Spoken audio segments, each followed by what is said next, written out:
Fala galera, tudo bem? Vamos lá, vamos dar uma olhada agora nas conjunções coordenativas. Eu já te dei um panorama geral, já falei para você que existem as conjunções coordenativas e as subordinativas, e agora eu vou olhar especificamente os 5 valores semânticos mais específicos. E vou começar nesse vídeo com as aditivas e com as adversativas. Beleza? Tranquilo? Vamos lá. Aditivo é uma ideia que basicamente vai adicionar alguma coisa. Lembra que eu falei que as relações são, vamos dizer assim, independentes, né, de forma geral. Então, as aditivas, elas vão estar acrescentando alguma informação ou acrescentando uma progressão de ideia, beleza? Então, vamos lá. Exemplos. Tem o E, não só, mas também. E aí, repara que muita gente, quando vê o mais, já corre para a adversativa. Mas você tem que olhar sempre o contexto. O E também, muitas vezes, em algumas questões, a banca traz uma pegadinha para você, colocando o E como um valor adversativo.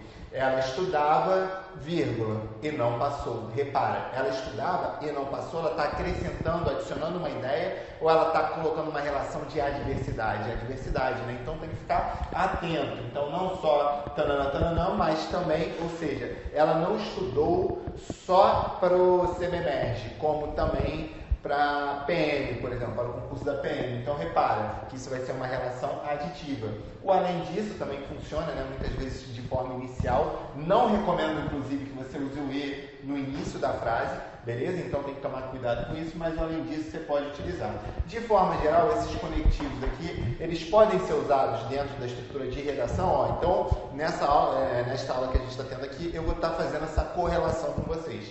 Beleza? Eu vou estar fazendo essa correlação tanto de gramática, o que cai na prova e o que não cai na prova, mas também essa relação, não só esse conteúdo de gramática, mas também o aspecto da redação.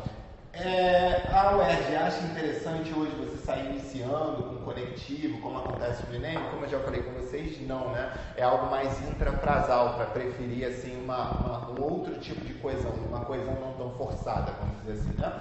E aí, enfim, trouxe um exemplo de uma música para vocês, do Tribalistas, né, Velha Infância, que basicamente tem e a gente canta, e a gente dança, e depois e a gente não se cansa. Repara que esse e a gente canta, vamos dizer assim, e a gente dança, e a gente não se cansa, repara que é uma forma de dar o quê? Continuidade, é um conectivo aditivo. Repara como é a situação aqui. Se a gente fosse pensar em figura de linguagem, o que a gente ia poder usar? Principalmente aqui a questão da anáfora. Vou colocar aqui o A de anáfora para você. Figura de linguagem.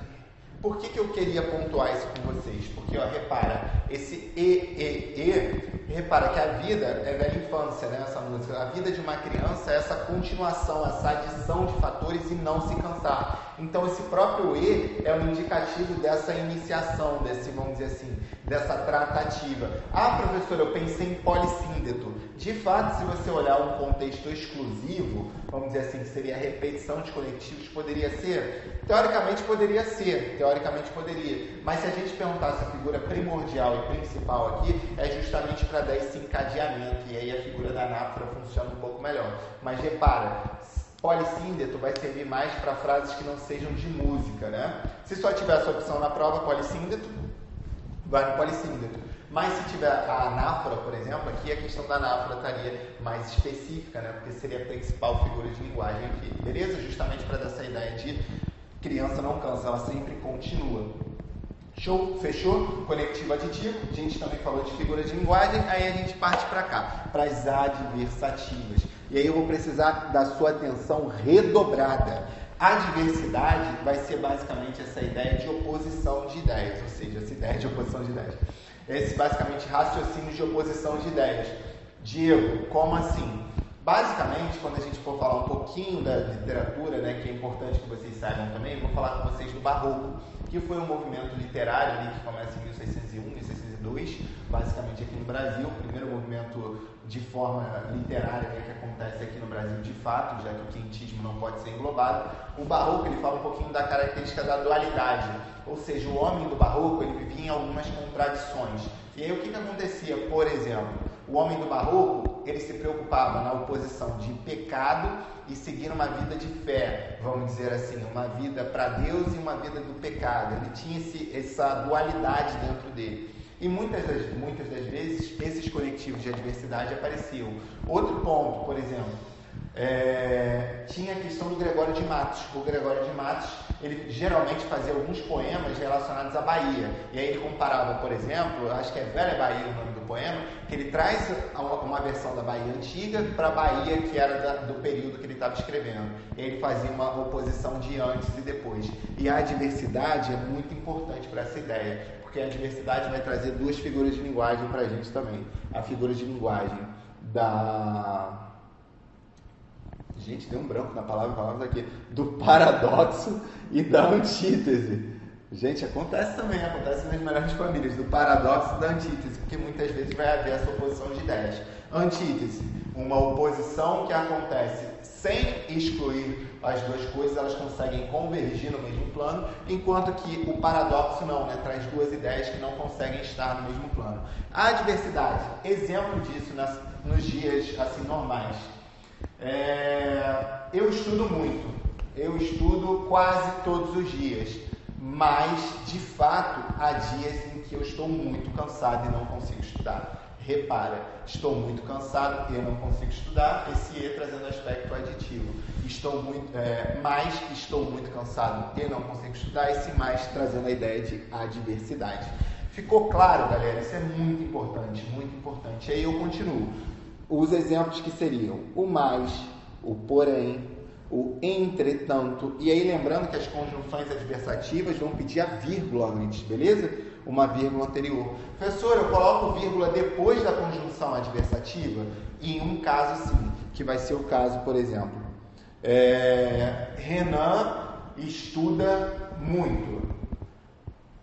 Neste final de semana, entretanto, Renan não estudou. Repara, esse entretanto ele vai estar entre vírgulas. Você vai estar retomando uma ideia da frase passada e aí você vai estar colocando entre vírgulas. Renan, entretanto, entre vírgulas, não estudou neste final de semana. Beleza? Tranquilo? Pegou a ideia? Então, sempre que você tiver esse jogo de oposição, você vai colocar entre vírgula. Fora nesse tipo de caso, você vai utilizar a vírgula somente de forma anterior, caso não tenha, por exemplo, uma adjunta adverbial deslocado pós-posto à palavra. Enfim, isso a gente vai estudar um pouquinho mais pra frente, não fica nervoso.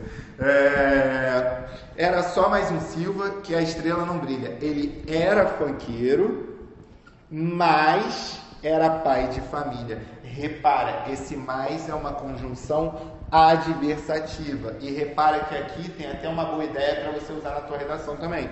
Ele era funkeiro, ou seja, você está apresentando um ponto 1, que é adverso ao ponto 2, que é ser pai de família. Repara, a gente está numa sociedade, basicamente, que molda em que um indivíduo que é pai, ele não tem direito, muitas vezes, a ter, por exemplo, a gostar de funk, que seria algo visto assim como algo relacionado a uma vida de solteiro, por exemplo. Então, repara, esse tipo de pauta dentro da sociedade ainda existe, você muitas vezes, dentro de um âmbito da discriminação, você poderia falar da discriminação do funk, usar essa música aí como referência. Beleza? Tranquilo? Pegou o que é adição, pegou o que é adversidade? Ficou claro para você? Se ficou claro para você, eu fico muito tranquilo, porque a gente pode continuar dando uma olhada nas conjunções coordenativas, beleza? Então não sai daí, porque eu já volto. Um abraço, tchau, tchau.